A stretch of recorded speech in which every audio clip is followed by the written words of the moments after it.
Before the ships came from the west, Africa had already met violent colonizers.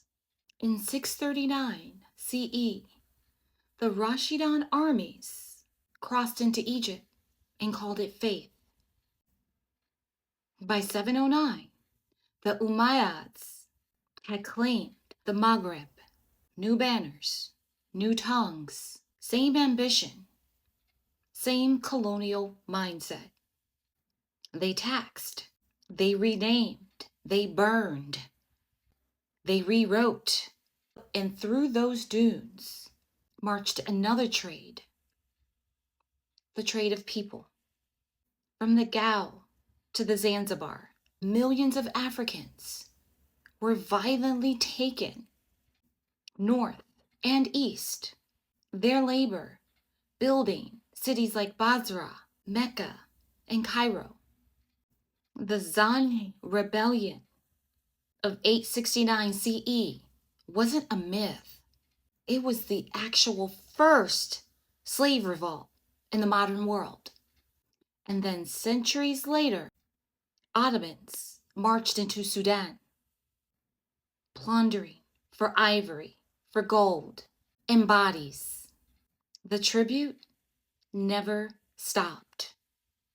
Then Europe arrived, and instead of holding Qurans, they were holding Bibles.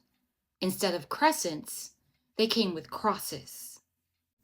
By 1884, the Europeans held a conference known as the Scramble for Africa, or the Berlin Conference. This is where Africa continued to be cut into pieces, with not one African at the table. Different languages, different faces, same playbook. Now, it's contracts, it's foreign aid, it's debt, it's IMF and World Banks. Not swords, not firearms, ports leased to foreign nations.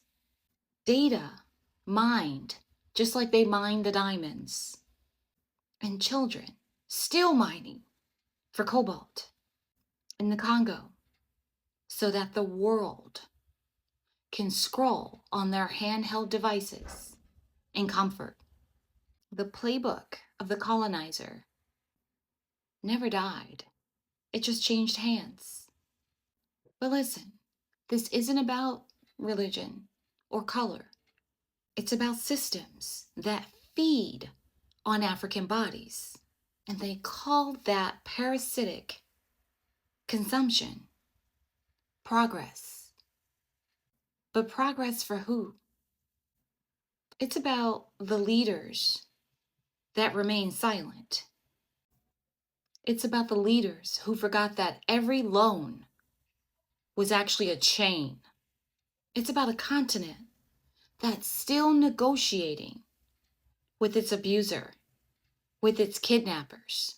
Where is the unity promised in 1963? Where is this African Union with one currency, one defense, one voice? And where are the descendants of the stolen? The diaspora, who remembered the drum even when they never heard it. When empires rise, they rename, they rewrite, they erase. But memory outlives them all. The earth still waits for Africa to wake up, waiting for Africa to remember herself. Because until then, the Arabs and the Europeans will continue to pick her apart like a carcass on the side of a road. End every empire in every form. End colonizers of every nation. Rebuild the continent. Reconnect her children. Because the restoration of Africa is not a prophecy. It's physics. Every force of domination creates an equal opposite revolution. So yeah, Africa, met violent colonization long before the West showed up on African shores. Cope.